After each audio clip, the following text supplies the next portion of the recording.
to start a new series on this channel. I'm going to call it Jazz Licks with Justy. And in it, we're going to break down and kind of go over various licks in mostly the jazz idiom. We'll see how it goes. I transcribe quite a bit, and I thought it would be cool to kind of share the highlights and most importantly, how to apply them. So yeah, this will be the first one, and I've been checking out this solo, this Red Garland solo lately, off of the 1958 record Miles Davis Milestones. It's off of the track Straight No Chaser, and it's actually the alternate take. So if you go on Spotify or whatever, it's the last track on the record, and I believe this happens like in his third chorus.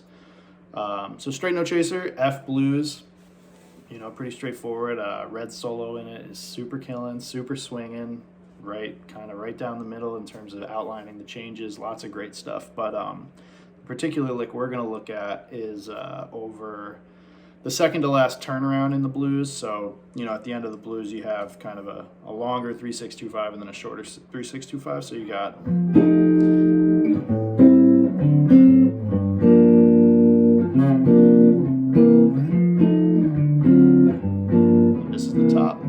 So we're going to do it over that. He plays this lick over that sort of longer 3-6-2-5. So it's like 3-6-2. And this is the lick he plays over it.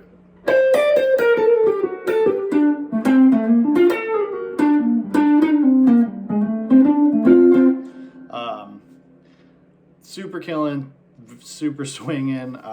He's right, kind of outlining those changes. 3, 6, 2, 5, 1. It starts right on 1, so nice and simple, rhythmically,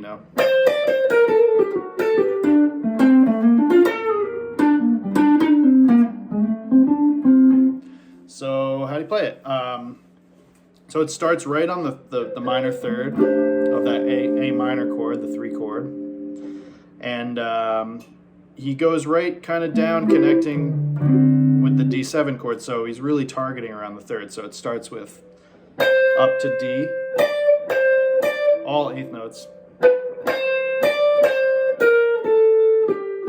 That's basically the lick, but he's got a little trill in there in between. So it's... That's the start of it, right? So connecting A minor 7 to D7. And then he gets to the G minor. You can hear that, right? Basically right down, G minor starting on everything. G minor starting on the second. A, G, D.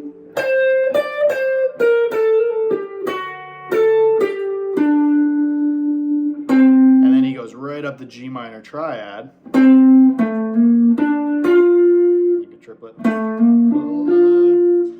And then he starts up here on the A and falls down to this F sharp, which is like the sharp 11 of a C7. So that's kind of, he makes this last 5 chord sound pretty altered. It's pretty cool. It's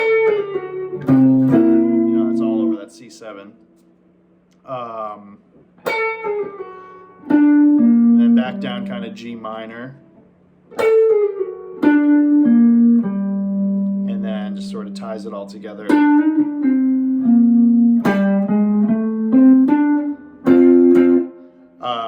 So thinking about it, one of the most important rules in jazz harmony that I was taught is that a 2 equals a 5, 5 equals a 2. So when you're playing over a 2-5-1, you can really kind of think about either chord. And it'll sound good. And in this particular lick, I think with how it lays on the guitar, I'm kind of thinking of it all as just the 2 chord and less about the 5 chord. So I'm thinking about kind of A minor and G minor. And obviously connecting them, he does connect those thirds really nicely. So for a hot minute there, that's just sort of outlining that D7 chord resolving to the G minor.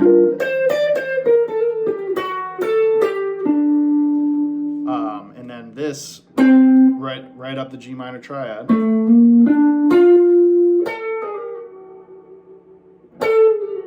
And then back down G minor again.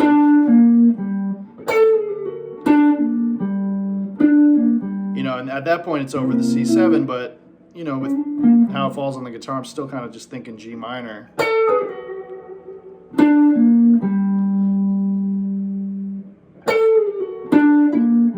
Still kind of G minor. And then really resolving to F. Just walks right after the third, the classic. You know, it's great, really familiar way to end sort of a, you know, a lick that wants to resolve to 1. So again, the whole thing really slow.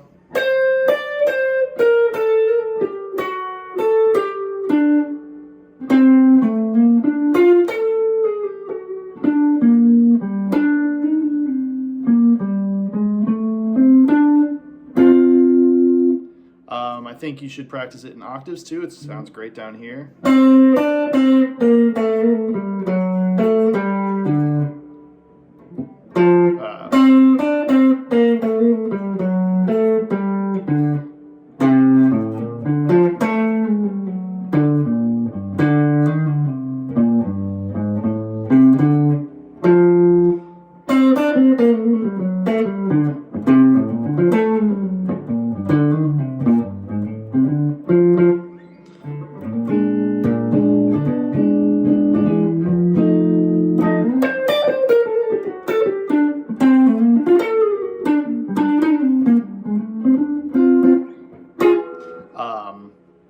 So yeah, that's the lick. I think it's a really great thing to play over a 3-6-2-5 at the end of a blues. You know, check it out, and I think it should lead you to a bunch of different places, because I mean the concept of just sort of connecting these thirds.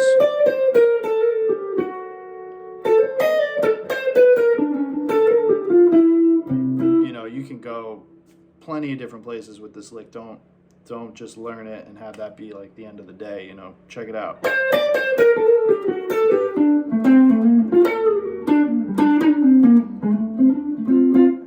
But cool. Yeah, I hope you enjoyed it. I hope you learned something.